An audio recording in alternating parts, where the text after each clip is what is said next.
Mag-harvest po ulit tayo ng kangkong. Nung isang araw po ay ang nag-harvest naman po o nanalbos po ang ate ay kakatuwa po. Ang dami na naman po ngayon ay tamang-tama po dahil magluluto po ako ng sinigang na hipon.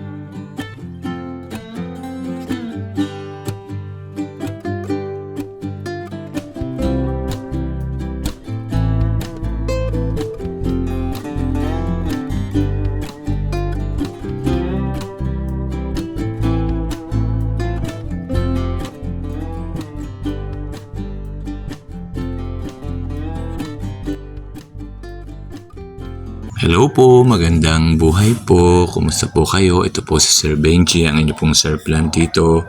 Papakita ko po ulit sa inyo. Ito pong ating tanim pong kangkong. Nakakatuwa po. Talaga pong malago na po ulit siya. Nung isang araw po ay nanalbos po ang aking kapatid na babae. Ay tingnan nyo po ngayon, mas lalo pa pong dumami habang pong tinatalbosan. Nakakatuwa nga po pag may tanim po tayong ganito na talaga po namang napapakinabangan natin. Kaya po tulad po ngayon, ako po ay magsisinigang po ng hipon. Ay talaga pong mananalbos po ako ng kangkong.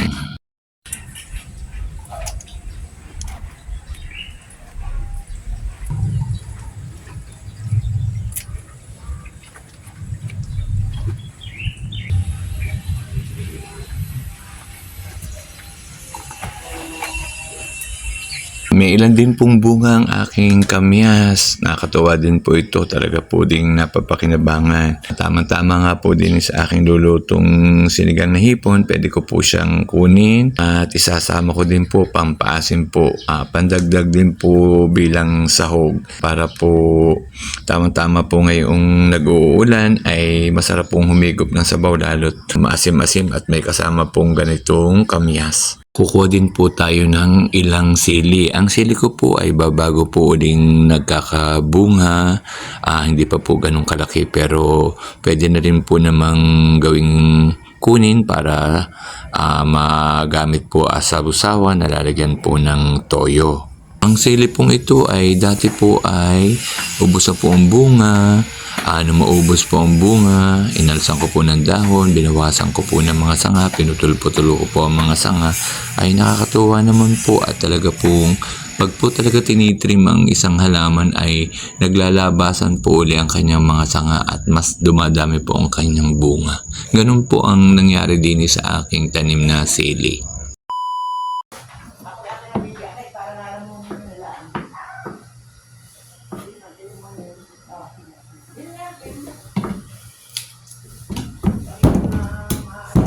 Ito po ang panlalahok natin sa ating pong sinigang na hipon, kaunti pong kamatis, sibuyas, bawang, at ang ating pong hiniwang kamyas. At ito naman po ang ating pong isasahog pong kangkong. Marami-rami po ang ating ilalagay. Ito naman po yung ating pong hipon na nahugasan ko na po, nire-ready ko na po para dire-diretso na.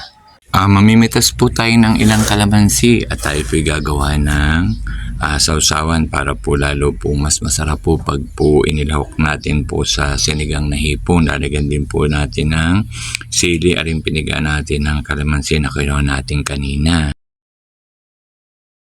Ito po, niready ko na po yung ating pong kalamansing pinigaan na may sili at toyo. Mamimitas din po tayo ng mangga, pipitas po tayo, manunukit po tayo dahil masarap pong kumain pag po may mga ginayat pong mangga na may toyo at sili na sausawan. Kaya po mamimitas po tayo.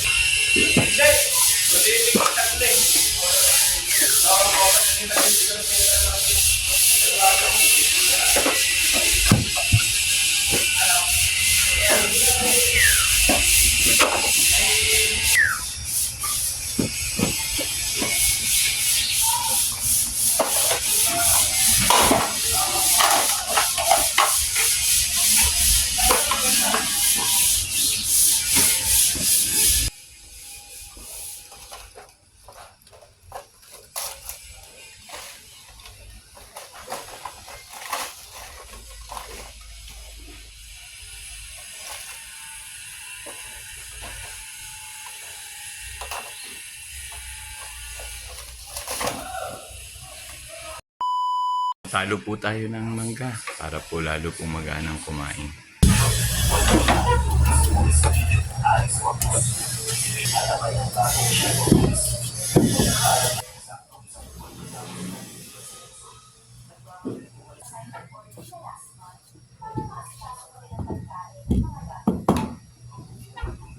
Ito po ang ating tinalupang mangga. Madilaw-dilaw na po, hinog na po, at talaga po namang napakatamis po. Tikman po natin na rin aking pong tinalupang mangga. Ang tamis. Tamis. Magluluto na po ako habang ang mami po ay busy po doon sa kanyang tablet, nanonood po ng mga videos.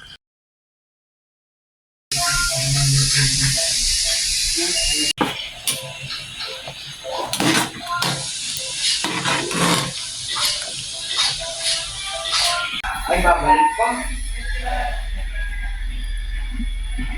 Ay, yung pagkakas.